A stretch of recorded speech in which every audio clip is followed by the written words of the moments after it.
Ciao a tutti e bentornati su Lernamo. In questo video ci siamo fatti un po' più professionali perché ci occuperemo delle espressioni italiane più comuni nel mondo del lavoro.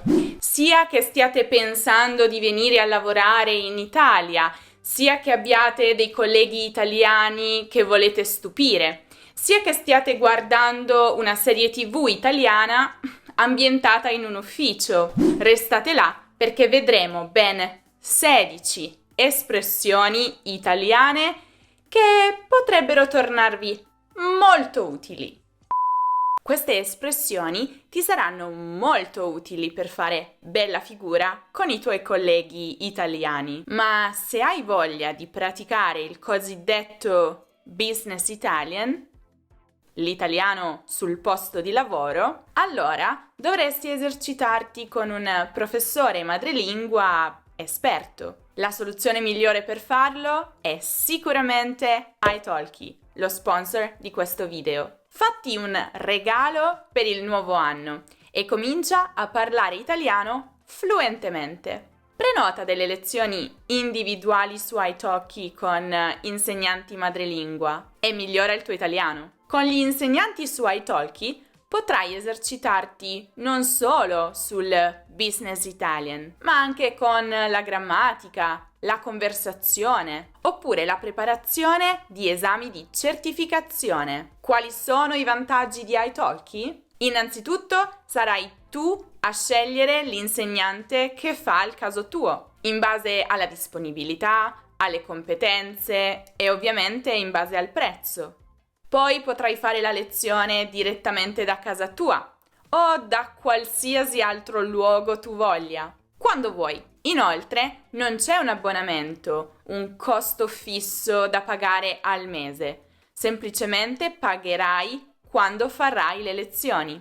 Pensa che sole 19 ore su italki equivalgono a un semestre all'università. E io posso confermarlo perché lavoro come insegnante qualificata su italki da più di 5 anni e ho visto gli incredibili progressi degli studenti.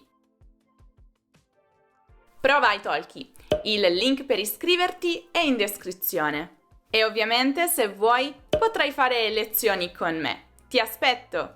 E ora riprendiamo con il video.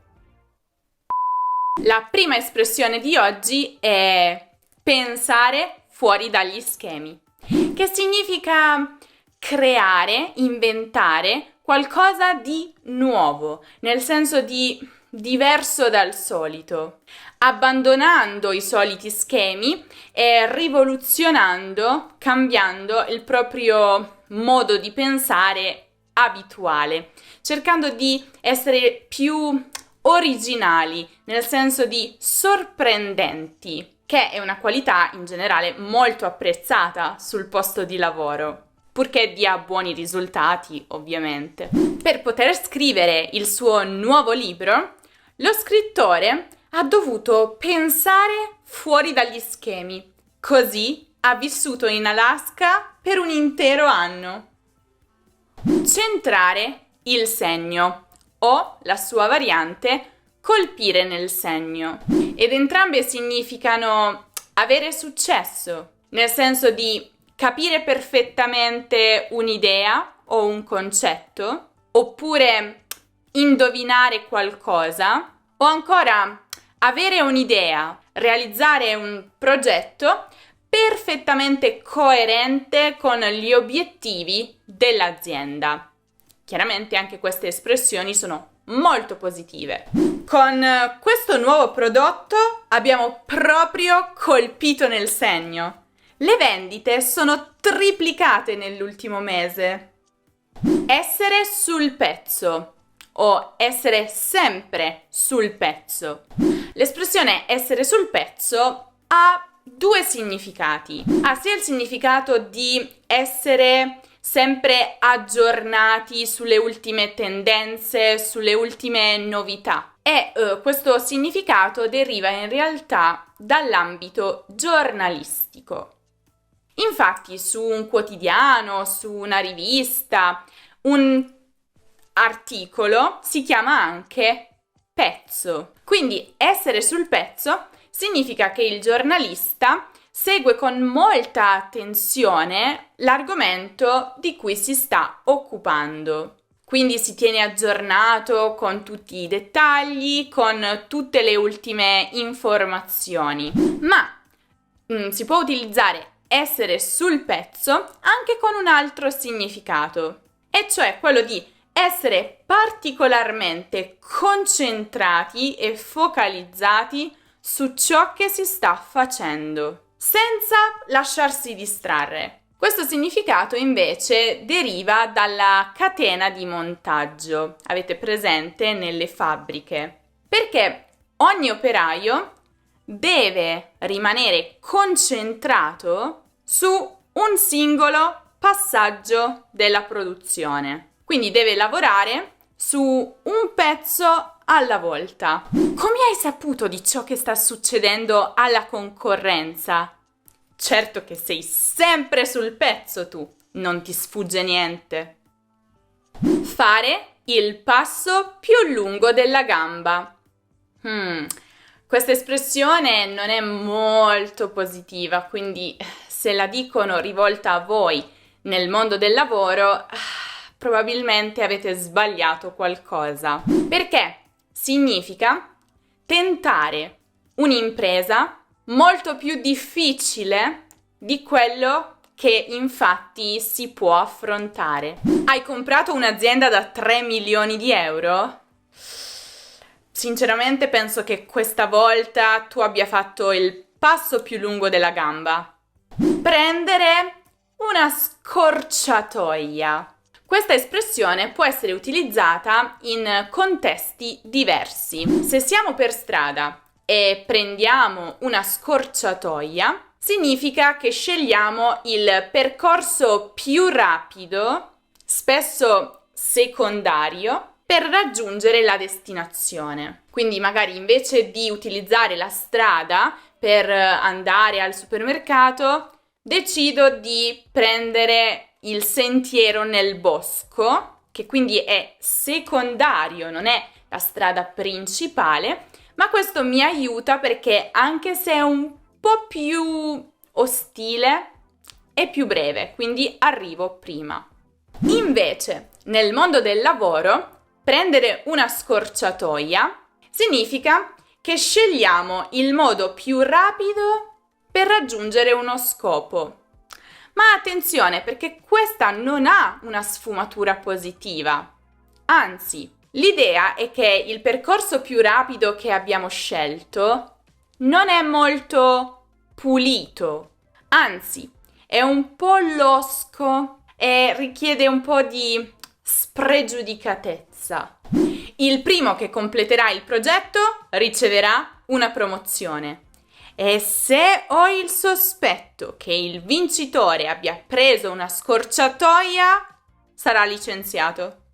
Andare in porto, detto generalmente di un progetto, e significa semplicemente andare a buon fine, avere successo, raggiungere il compimento. Se questo progetto andrà in porto, la reputazione della nostra azienda migliorerà notevolmente. Bruciare le tappe. Questa espressione ha un significato piuttosto positivo, perché significa raggiungere velocemente un obiettivo, progredire rapidamente, e in realtà la si può utilizzare anche fuori dal mondo del lavoro. Signori, dato che non abbiamo scadenze imminenti, non c'è bisogno di bruciare le tappe, possiamo procedere lentamente. Battere cassa. Sappiamo tutti che, per esempio, in un negozio, la cassa è il luogo in cui si paga. E quindi nel mondo del lavoro, battere cassa significa chiedere a una persona o a un'azienda di pagare ciò che deve pagare e che magari aveva cercato di posticipare il più possibile. Quel cliente non ha ancora pagato la merce che ha preso. Bisogna battere cassa immediatamente, altrimenti non pagherà più. Trattare. Nel contesto di lavoro, Trattare significa negoziare. Negoziare per ridurre il prezzo stabilito o anche per migliorare le proprie condizioni di un accordo. Penso che il prezzo sia troppo alto. Bisogna trattare con l'azienda se vogliamo guadagnarci qualcosa. Fare l'impossibile. Farsi in quattro.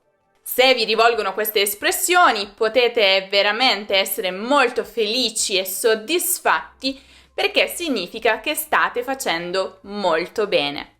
Infatti, entrambe queste espressioni significano impegnarsi tantissimo, lavorare duro, pur di raggiungere un determinato obiettivo, spesso al di sopra delle aspettative. So che ho commesso un errore, però d'ora in poi mi farò in quattro per provare a risolvere il problema che ho creato. Rompere il ghiaccio o aprire le danze. Se prima di una riunione vi viene chiesto di rompere il ghiaccio o di aprire le danze, quello che si vuole da voi è che cominciate a parlare, che siate i primi ad aprire la riunione. Entrambe queste espressioni significano infatti superare un primo momento di imbarazzo e prendere l'iniziativa. Cominciare a fare qualcosa che nessuno aveva il coraggio, la voglia di fare. Poi però in realtà rompere il ghiaccio si usa anche a proposito delle relazioni interpersonali. Il significato è lo stesso, cioè c'è l'idea di rompere l'imbarazzo iniziale, fare il primo passo per cominciare la conversazione. Però appunto non posso dire che per esempio io ho aperto le danze con Maria, non ha molto senso. Dovrei dire che io ho rotto il ghiaccio con Maria e per fortuna l'ho fatto perché adesso siamo grandi amiche. Mattei, rompa lei il ghiaccio oggi. Sappiamo tutti che lei è quello che si è preparato meglio per l'ordine del giorno della riunione di oggi.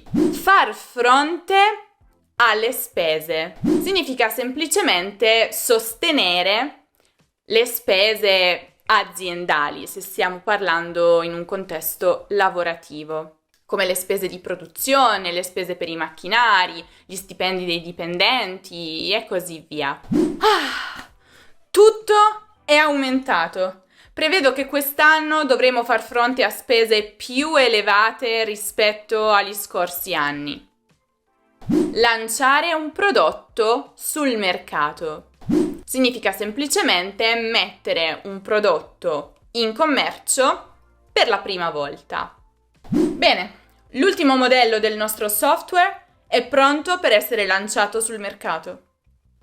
Rivedere i termini di un contratto o di un accordo.